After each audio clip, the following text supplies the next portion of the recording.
Hello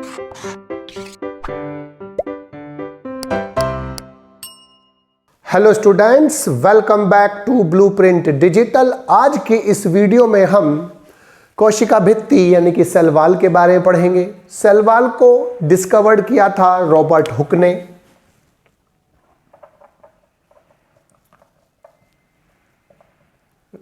Robert Hooke को cell की खोज का श्रेय भी दिया था। उन्होंने जब कॉक का महीन सेक्शन काटकर सूक्ष्मदर्शी में उसे देखा तो उन्होंने उस सेक्शन में उन्हें मधुमक्खी के छत्ते के समान अनेक चैम्बर्स कोष्ठक दिखाई दिए, जिन्हें उन्होंने सेल नाम दिया, लेकिन वास्तव में उन्होंने सेल देखा था। सेल सामान्यतः जंतु कोशिका में अनुपस्थित होती है और प्लांट सेल्स में प्रेजेंट होती है। सेल वॉल इसके अलावा मोनेरा के अधिकांश सदस्यों जैसे जीवाणु आदि में, प्रोटिस्टा के अधिकांश मेंबरों में और कवकों में प्रेजेंट होती है। कवकों में ये काइटिन की बनी होती है। मोनेरा में ये जो बनी होती है वो पेप्टिडोग्लाइकन की बनी होती है, जिसे मुराइन भी बोलते हैं, जो म्यूकोपेप्टाइड होता है। और जो प्लांट्स होते हैं उनमें सेलुलोज की बनी होती है। बैक्टीरिया को पहले प्लांट्स में रखते थे क्योंकि उसमें सेल वॉल प्रेजेंट होती है। ये प्लांट्स में जो सेल वॉल होती है वो सेल मेम्ब्रेन के ऊपर की तरफ एक बाउंड्री बनाती है और जो उसको सुरक्षा देती है और उसको विभिन्न आघातों से बचाती है। जो सेल वॉल होती है वो मृत होती है, डेड होती है, वो सॉलिड होती है और टफ होती है, दृढ़ होती है, मजबूत होती है और वो फ्रीली परमिएबल होती है, यानी कि स्वतंत्र रूप से पारगम्य होती है। लेकिन जो मॉडर्न रिसर्च है, मॉडर्न रिसर्च के अनुसार जो सेल वॉल होती है वो डायनामिक होती है और वो सिग्नल्स को पहचान सकती है, रिकॉग्नाइज कर सकती है। सेल वॉल जो होती है उसकी जो लेयर होती है उसमें जो लेयर होती है वो सबसे पहले होती है प्राइमरी वॉल यानी कि प्राथमिक भित्ति, फिर होती है सेकेंडरी वॉल यानी कि द्वितीयक भित्ति और फिर होती है टर्शरी वॉल यानी कि तृतीयक भित्ति। प्राइमरी वॉल जो होती है वो सबसे आउटर मोस्ट बाहरी थिन यानी कि पतली और इलास्टिक लेयर होती है जो सेलुलोज, हेमीसेलुलोज और पैक्टिन से बनी होती है। जो सेकेंडरी वॉल होती है ये 3 भागों में बटी होती है, S1, S2, S3, और ये भी हेमीसेलुलोज पैक्टिन से बनी होती है, सेलुलोज से बनी होती है, लेकिन ये रिजिड होती है, कठोर होती है, थिक होती है, मोटी होती है और ये मेरिस्टेमेटिक सेल्स में यानी कि विभज्योतक ऊतकों में जो सेल्स पाई जाती है उनमें अनुपस्थित होती है। प्राइमरी वॉल एक यूनिवर्सल लेयर है यानी कि सभी जगह प्रेजेंट होगी, सभी सेल में प्रेजेंट होगी, लेकिन ये सभी जगह प्रेजेंट नहीं होती, ये भी सभी जगह प्रेजेंट नहीं होती। और टर्शरी वॉल जो होती है वो जिम्नोस्पर्म्स की ट्रैकीड्स में पाई जाती है और वो हेमीसेलुलोज और जाइलन से बनी हुई होती है। और जो सबसे बाहर की तरफ दिखाई देती है वो होती है मिडिल लैमेला यानी कि मध्य पटलिका। मध्य पटलिका वास्तव में 2 सेल्स को जोड़ने वाला मटेरियल होता है, इसलिए इसको प्लांट सीमेंट भी बोलते हैं। और जो मिडिल लैमेला होती है वो कैल्शियम पैक्टेट और मैग्नीशियम पैक्टेट से बनी होती है और उसमें कैल्शियम की मात्रा ज़्यादा होती है। जो फ्रूट्स होते हैं वो बाद में सॉफ्ट हो जाते हैं क्योंकि मिडिल लैमेला डिसॉल्व हो जाती है, घुल जाती है। सेलुलोज मेन कॉन्स्टिट्यूएंट होता है, मेन अवयव होता है सेल वॉल का, लेकिन इसके अलावा हेमीसेलुलोज, पैक्टिन, लिग्निन, सुबेरिन आदि भी इसमें प्रेजेंट होते हैं। सेल वॉल प्रोटेक्टिव फ्रेमवर्क बनाती है, एक सुरक्षात्मक लेयर बनाती है और जो मुख्यतः सेल वॉल बनी होती है वो सेलुलोज से बनी होती है। जो मिडिल लैमेला है वो सबसे बाहर 2 सेल्स के बीच में प्रेजेंट होती है और जो सेलुलोज के माइक्रोफिब्रिल्स होते हैं यानी कि जो माइक्रोफिब्रिल्स होते हैं सेलुलोज के वो अरेंज हो जाते हैं लेयर में, माइक्रोफिब्रिल्स और मैक्रोफिब्रिल्स, और जो बाकी मटेरियल्स होते हैं वो उसका मैट्रिक्स बनाते हैं यानी कि वो अरेंज हो जाते हैं लेयर्स में ऐसे, और जो बाकी मटेरियल होते हैं वो इसके अंदर बीच बीच में प्रेजेंट होते हैं और वो क्या बनाते हैं, मैट्रिक्स बनाते हैं। तो ये तो स्केलेटन टाइप बना लेते हैं और उसके बीच बीच में जो मटेरियल होते हैं वो मैट्रिक्स बनाते हैं। जो बहुत सारी सेलुलोज चेन होती हैं, तो नेटवर्क ऑफ सेलुलोज फाइबर जो होता है वो उसका स्केलेटन बनाते हैं और वो 35 से 100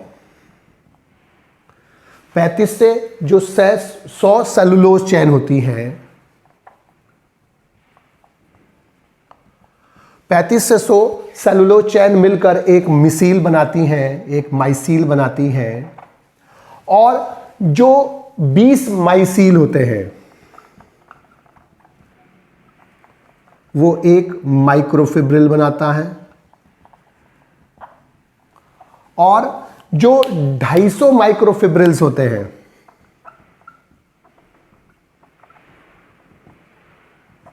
मिलकर एक मैक्रोफिब्रिल बनाते हैं।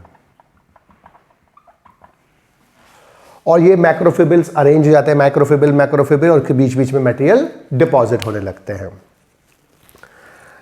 एनिमल सेल्स में और कुछ बैक्टीरिया में एक लेयर और प्रेजेंट होती है जिसे हम ग्लाइकोकैलेक्स बोल देते हैं। सेल वॉल के जो मटेरियल्स होते हैं वो हेमिसेलुलोज और पैक्टिन जो होते हैं वो बनते हैं डिक्टियोसोम में यानी कि गोल्जी कॉय में।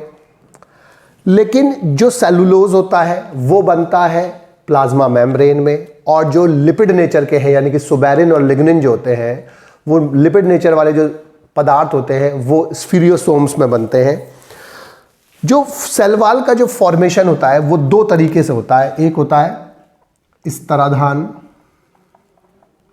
और कणाधान। एप पोजीशन बोलते हैं और इसको इंटरसेप्शन बोलते हैं। एप पोजीशन का मतलब क्या है, जब लेयर्स के रूप में वॉल मटेरियल लेयर के रूप में स्तर के रूप में होगा तब उसे बोलेंगे स्तराधान। और जब वो कणों के रूप में होता है यानी कि ग्रेन्यूल्स के रूप में होता है डिपोजिशन तब उसे हम क्या बोलते हैं, कणाधान बोलते हैं। जो प्राइमरी वॉल होती है वो मेनली इंटरसेप्शन से बनती है यानी कणाधान से बनती है। लेकिन जो सेकेंडरी वॉल होती है वो दोनों मेथड से बनती है। और जो प्राइमरी वॉल है और सेकेंडरी वॉल में जो अंतर है वो इनकी स्ट्रक्चर में दिखाई देता है। प्राइमरी वॉल और सेकेंडरी वॉल में जो अंतर है, जो प्राइमरी वॉल होती है वो उसमें जो माइक्रोफिब्रिल्स अरेंज होते हैं वो फैले रहते हैं, डिस्पर्स रहते हैं। तो माइक्रोफिब्रिल्स जो होते हैं इसमें डिस्पर्स रहते हैं, मतलब फैले रहते हैं। डिस्पर्स मतलब फैले रहते हैं। लेकिन जो सेकेंडरी वॉल में होते हैं वो पैरेलल होते हैं, समानांतर होते हैं।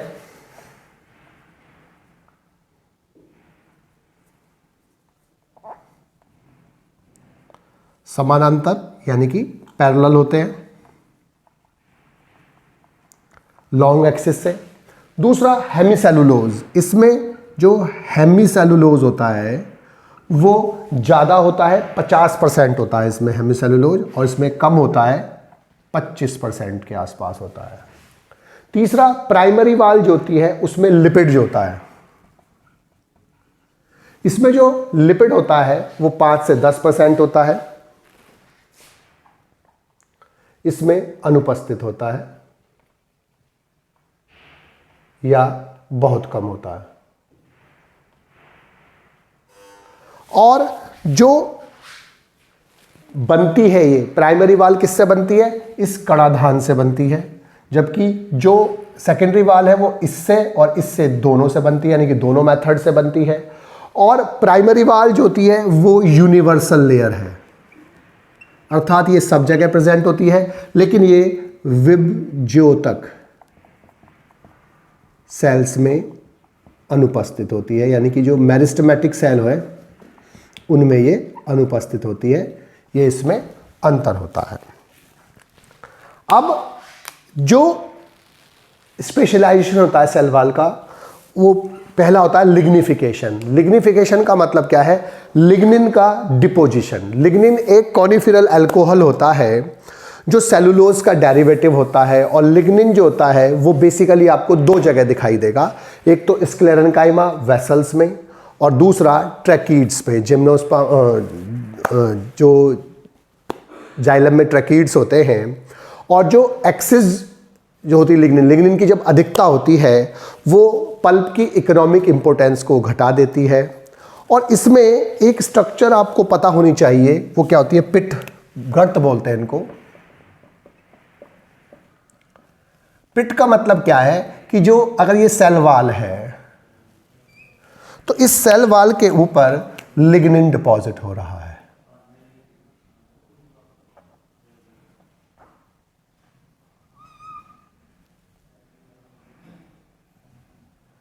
लेकिन कहीं कहीं पर लिग्निन डिपॉजिट नहीं होता है। और याद हमें क्या रखना है कि जो सेल वाल है, इस सेल वाल के ऊपर जो लिग्निन का डिपोजिशन होता है वो पेयर्स में होता है। अर्थात पेयर्स में होने से मतलब क्या है कि जहां जहां एक सेल में यहां पर लिग्निन का डिपोजिशन नहीं हुआ तो दूसरी इसके बराबर वाली सेल है उसके सामने भी लिग्निन का डिपोजिशन नहीं होगा, जिससे पेयर में बनते हैं। यानी कि यहां पर एक स्ट्रक्चर बन जाएगी जिससे चीज़ों का आदान प्रदान इनमें हो सके, क्योंकि डेड सेल्स में बनते हैं बेसिकली। तो इसलिए यहां से चीज़ों का आदान प्रदान होने के लिए इनमें एक ही जगह पर पिट्स बनते हैं। और पिट्स होते क्या है कि लिग्निफाइड वाल में, लिग्निन युक्त वाल में अनलिग्निफाइड भाग, यानी कि जिस पर लिग्निन का डिपोजिशन नहीं हुआ है उस भाग को हम गर्त या पिट कहते हैं। पिट का मतलब क्या है, लिग्निफाइड वाल पर अनलिग्निफाइड भाग, यानी कि लिग्निन युक्त वाल पर जहां पर लिग्निन का डिपोजिशन नहीं हो रहा है, लिग्निन का जमाव नहीं हो रहा है, उसको हम क्या बोलते हैं, पिट बोलते हैं। तो pits are unlignified areas on lignified wall, lignified wall पर, लिग्निन युक्त वाल पर जहां लिग्निन का डिपोजिशन नहीं होता उस भाग को हम पिट या गर्त कहते हैं। दो प्रकार के होते हैं, सिंपल पिट और बॉर्डर्ड पिट। सिंपल पिट का मतलब क्या है, जिस पिट की कैविटी यूनिवर्सल होती है, यानी कि उसमें सेम होती है, यानी कि वो घटती बढ़ती नहीं है, यानी कि उसका डायमीटर समान होता है, व्यास समान होता है, तब उसे हम बोलते हैं सिंपल पिट। लेकिन जब पिट की जो डायमीटर होता है, व्यास होता है, पिट कैविटी का, वो इंक्रीज होता है इनसाइड से आउटसाइड की ओर, अंदर की तरफ से बाहर की तरफ को जब बढ़ता है तो तब हम उसे बोलते हैं बॉर्डर्ड पिट। और जो मैक्सिमम बॉर्डर्ड पिट्स पाए जाते हैं वो जिम्नोस्पर्म्स की ट्रैकीड्स में पाए जाते हैं। और जो बॉर्डर्ड पिट्स है वो आप ऐसे दिखाई देगा।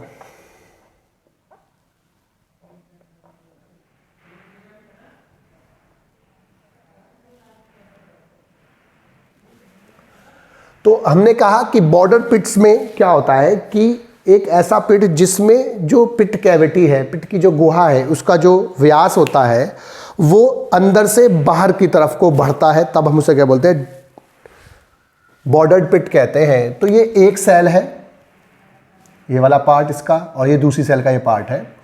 तो अब जो इसका जो डायमीटर होता है वो अंदर से बाहर की तरफ को बढ़ता है, क्योंकि ये जो हिस्सा है ये बाहर वाला हिस्सा दे रखा है, और जो ये वाला है सेल का वो अंदर वाला है। तो ये वाला जो हिस्सा है वो बाहर वाला है, वो अंदर वाला है। तो यहाँ पर ये डायमीटर ज़्यादा है, यहाँ पर ये कम है। तो अब एक सेल का जो पार्ट है ये बाहर वाला है, ये अंदर वाला है, ये बाहर वाला दिखाई दे रहा है। तो ये एक सेल ऐसे है, ये सेल दूसरी ऐसे है। तो ये बाहर का हिस्सा है, ये अंदर का हिस्सा है, ये बाहर का हिस्सा, ये अंदर का हिस्सा है। तो अंदर से बाहर की तरफ को डायमीटर बढ़ रहा है, और इसमें एक स्ट्रक्चर होती है, इसे बोलते हैं हम टोरस। और टोरस जो होता है वो वाल्व की तरह काम करता है, और वो एक दिशी है, यानी कि यूनि डायरेक्शनल फ्लो को बरकरार रखता है, अर्थात चीज़ों को एक तरफ जाने देता है, दूसरी तरफ वापस नहीं आने देता है। इसके बाद जो पिट्स है वो कहाँ कहाँ पाए जाएंगे, स्क्लेरेन्काइमा वेसल्स में, ट्रैकाइड्स में। क्यों? क्योंकि दो ही जगह लिग्निन प्रेजेंट होता है, एक तो स्क्लेरेन्काइमा वेसल्स में और ट्रैकीड्स में, इसलिए पिट्स भी वहीं पाए जाते हैं। दूसरा होता है सुबेराइजेशन। सुबेराइजेशन का मतलब क्या है, सुबेरिन का जमाव होना। सुबेरिन भी एक लिपिड टाइप का सब्सटेंस होता है जो दो जगह दिखाई देता है, एक कॉक सेल्स में और एक एंडोडर्मिस की कैस्पेरियन स्ट्रिप्स में, यानी कि एंडोडर्म की सेल पर कैस्पेरियन स्ट्रिप्स के रूप में और कॉक के ऊपर दो जगह सुबेरिन डिपॉजिट होता है। और ये भी वाटर प्रूफ जैकेट बन जाती है जिससे ट्रांसपायरेशन कम हो जाता है। मैक्सिमम सुबेराइजेशन, जो मैक्सिमम अधिकतम सुबेरिन डिपॉजिट होता है वो मिडिल लैमेला पर डिपॉजिट होता है। इसके बाद है क्यूटिनाइजेशन, यानी कि जो क्यूटिन होता है वो भी एक हाइड्रोफोबिक सब्सटेंस है जो जल से रिएक्ट नहीं करता है। वो क्यूटिन जो होती है वो सेल वॉल ऑफ लीफ पर बनती है, और क्यूटिकुलराइजेशन का मतलब है पूरी लीफ के ऊपर क्यूटिन का डिपोजिशन होना। दोनों से ही वाष्पोत्सर्जन कम होता है, जिससे वाटर लॉस कम हो जाता है। और कहीं कहीं पर प्लांट्स में लीफ पर या किसी अन्य पार्ट्स पर सिलिका डिपॉजिट मिलता है, जैसे ग्रासेस की लीफ में, इक्विसिटम में, एट्रोपा में, डायटम्स एटसेट्रा में सेल वॉल के ऊपर सिलिका भी डिपॉजिट रहता है। अब सेल वॉल की जो फंक्शन है, कार्य है, सबसे पहले सेल वॉल सेल को एक निश्चित आकार देती है और उसको बाह्य झटकों से बचाती है, आघातों से बचाती है। दूसरा, ये विषाणुओं, जीवाणुओं और प्रोटोजोन जैसे जो अन्य रोगाणु होते हैं उनसे शरीर की रक्षा करती है, बॉडी की रक्षा करती है, सेल की रक्षा करती है।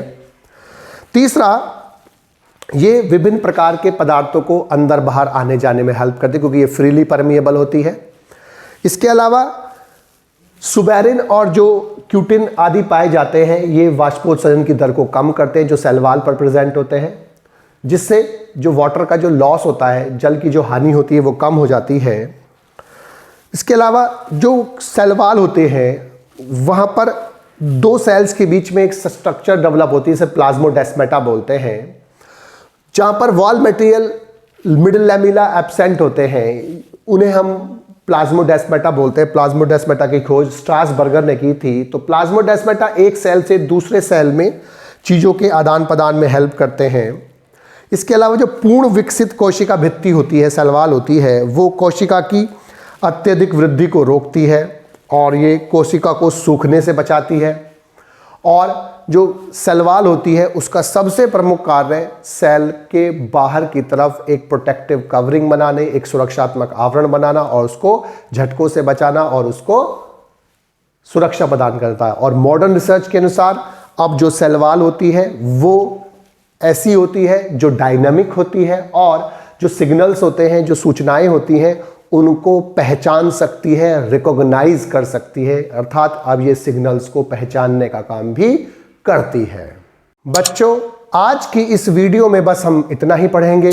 हमारी इस वीडियो को आप लाइक करें और अपने दोस्तों के साथ शेयर करें। यदि आपका कोई डाउट है तो आप हमें कमेंट करके बता सकते हैं। इस अध्याय को और अच्छे से पढ़ने और समझने के लिए आप चित्रा प्रकाशन की बुक एक्टिव जीव विज्ञान की सहायता भी ले सकते हैं।